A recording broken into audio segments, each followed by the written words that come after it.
Welcome to Middle Fingers Up. This is It's Good to Gup Shup segment with your host, Kieran. Today it's just you and I wanted to talk about a thought I've been having in the last few months. I've been doing a lot of my own unpacking of anti-racism, and I just wanted to talk a little bit about what we are seeing and talking so much here on the podcast, but also on social media in your own circles.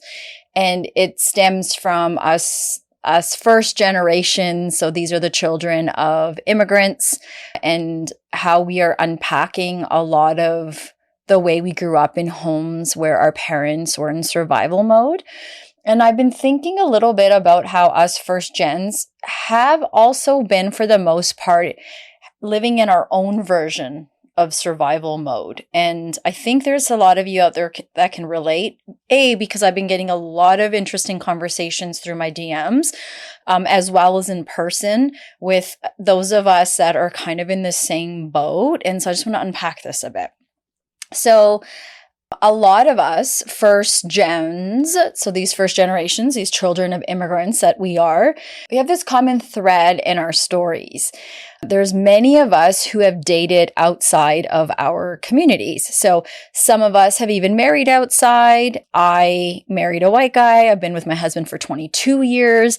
We just celebrated our 17th wedding anniversary. We have 2 biracial boys. So I'm one of those in this boat where we went outside of our community. I'm talking about those of us that have been with white people, because there are some people that have gone outside of your race, but you're still with marginalized community. And I think there's different things going on in there. And it's not in the same way that those of us that are of color have been in relationship with white people, because there's a power difference there.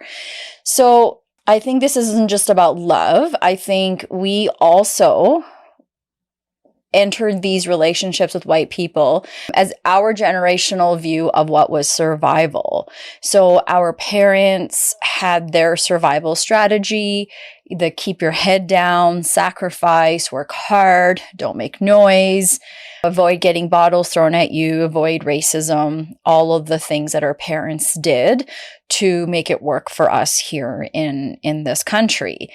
And for us first gens, survival meant assimilation. So you get as close as possible to white, and maybe you'd be accepted. So this civic sense survival, that's why we whitewashed our names on resumes. So if you're a Maninder, you're going to go by Mike. If you're Rajdeep, you're going to go by Raj. You're going to create a name that automatically connects to the North American way and shows that you're one of them. We've also changed our tones in meetings. We've laughed at racist jokes. We've accepted a lot of microaggressions. Your English is so good. You're the most beautiful brown person in the room. You're so cool. You're a cool brown girl. You're so different than those other people. And this is just me speaking as a brown person. You're Asian. You're Latin. You come from a different marginalized community. You've had your own versions of this as well. And I think the part that we don't always admit is even we put down our own community in front of white people. And that's what this whole civic sense thing that we were taught was. Don't be too brown. Don't be too loud. Don't make them uncomfortable. Oh, those immigrants, or oh, those brown people that live in that part of the city. Oh, those people. Yeah, I know. Tell me about it. And this created closeness. This created connection with the white circles that we have belonged to. And if you're honest, a lot of us did it. We played along, we laughed, because that's how survival works, right? But then here's sort of the thing. Survival is not thriving. And I think a lot of us are starting to recognize and are waking up now. Now we're realizing, okay, our parents gave us a gift by coming here, and we have so much more privilege than maybe other people in our community. And while they had to do what they had to do, we have a responsibility to break cycles. We talk a lot here about going back and talking to your inner child, doing the work so that our children have a better future. And I think we have been saying, oh, we're not the survival generation, we're the thriving generation. But I also think what we're realizing is that some of these friendships, relationships, workplaces with the white community, they're not really about us. They never really were. We were only valuable as the white, quote unquote, brown person, right? We were that exotic but safe, not the real version of us. So the watered down version of us. And I think the question a lot of us are asking is, so how do we disrupt this? How do we start with ourselves? How do we maintain our marriages, our relationships with our white in-laws, our white bosses, our white partners, where we can disrupt and get uncomfortable and make changes, because a lot of these views are outdated, and we need to level up. I think we have to upload or download, how we want to put it, the newer version, the newer software of how we move forward. And I think there have been activists and hard workers through generations, but for our generations, a big wake up call, a big movement was during COVID with Black Lives Matter, with George Floyd. And I think a lot of our marginalized communities started to realize, oh, hang on a second. We have been operating in a way that's kind of following and allowing a lot of this white supremacy to continue, because those of us that assimilated, it helped us as well. So I think we have to stop putting down our own people in front of white people. Like, that's not humility, that's assimilation. And call assimilation for what it is: survival, not success. Reclaim the parts of ourselves that we've been tucking away. It's not cool to laugh at these jokes when we're sitting at a table with a bunch of white friends that we've known for years. And it's not okay to be accepted as, oh, it's okay because my best friend is brown and she always tells me how weird brown people are. We aren't helping ourselves. We're just giving white people permission to continue to believe the fucked up shit that they believe about us. So our names, our language, our culture has to be authentic, has to be genuine. We got to get better at being comfortable with it. I know for me, a start was going back to listening to Punjabi music, as well as going back and watching Bollywood movies, because I did grow up with that and I walked away from it. And I was hanging out with a brown girl not too long ago who's going through her own journey. And I noticed she's also started listening to Punjabi music again. And I was like, oh, maybe this is phase one. This is what happens for a lot of us. We start to dip our feet in and get comfortable again. I think we have to audit our circles. Who respects us as we are, and who only wanted the watered down version of us? It's clear when you wake up and you realize it. And I think a lot of the folks that I have stopped being around are really upset because I didn't give them an opportunity to talk about it. I didn't also want an opportunity because I knew, given how our history's been, it was going to end up bad. And so in my own words, in my own thoughts, I decided, I'm just going to let this be.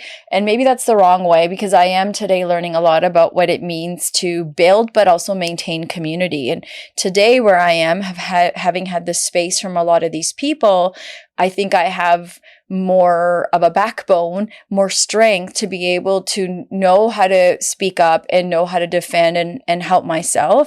I definitely don't feel like I would have been able to work through those moments, because when that white supremacy is so deeply stuck in you, you see it's so hard as a white person to recognize when it's showing up, but as the person of color, you can't not see it. And I think it gets difficult because then you're like, see. And there's only so many white people out there that are truly willing to be like, oh, maybe this departure of this relationship with my friend of color has something to do with me as well, where a lot of the times it's put on us because we're doing something so irrational. I think it's also important to know our history. I didn't know anything about our history. I just knew little bits and pieces here and there, and I still have a lot more to learn. But when we start to see how colonization and assimilation has shaped us, I think you stop carrying shame that doesn't belong to you. And the blame game that comes from a lot of white people saying, well, you used to always talk that way about you. You used to say it. That starts to go away because it's like, I did say that. You're right. I am someone who used to say those things. But here's the thing. I'm also someone that's doing a deep dive. I'm doing some work. I'm learning and I'm realizing that that's not okay. And that's not a correct representation of my community. There are ways to go back and have those conversations without feeling like a piece of shit, which I have done for a long time. And that got in the way of me wanting to do some work as well. I think it becomes a barrier for those of us that are so deeply guilty because we're that guy at parties and dinners and events where we're just calling it out. And I think when white people can be so bold and say things to me like over the summer when I'm at the Stampede, someone I don't even know is telling me there's no racism. You're not experiencing that. Everyone's equal. You're deciding that our lived experiences don't matter. They didn't happen because you don't want to get uncomfortable. And I think if you have the ability to stand there and say that, then I certainly have the capacity to unlearn some of this survival mentality and show up for myself and my community, and more importantly, for my kids in a way that's going to not let you take my power away. And know when's the right time to have a conversation where we say, actually, we can't talk like that. I think as first gens, we are the generation that's supposed to thrive. We are meant to break cycles. We are meant to challenge some of the systems within our own culture, within our own community. But again, we can't really thrive if we're still betraying ourselves for someone else's comfort. So assimilation got us here. Disrupting assimilation is what's going to get us free. And that might mean having really tough conversations in our own homes with our white partners. And if we have the capacity to work through some of this, it's amazing what can come out of it. You can have a person of color and a white person in a relationship, but only if the white person can understand their power, their privilege, and not behave in a way where the impact only hits them when we're in the room with them. The impact has to follow when you leave the space and you're out in the community doing the white people thing. That's how you show up for marginalized communities. And I think we all have to recognize that today I'm talking about racism work, but there are a lot of marginalized community, the LGBTQ community. There are people that are battling gender issues. There's, issues with women and patriarchy, and like the list goes on and on. So I think when we start with the work, as my good friend Tony Neighbor said, with racism, the door starts to open about some other work that we all have cut out for us. So it's not that marginalized people, like people of color, don't have any work ourselves.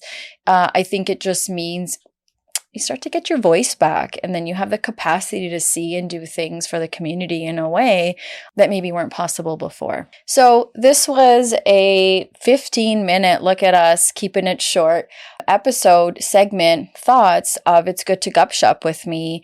I'd love to hear your thoughts. I'd love to carry these conversations on.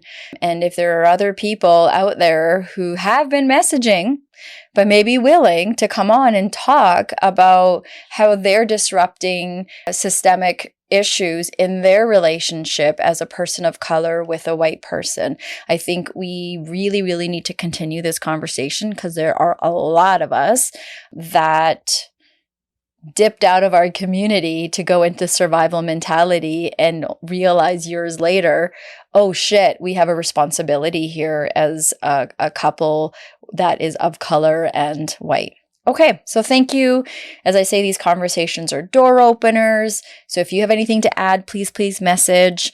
I'd love to hear your feedback. Thank you.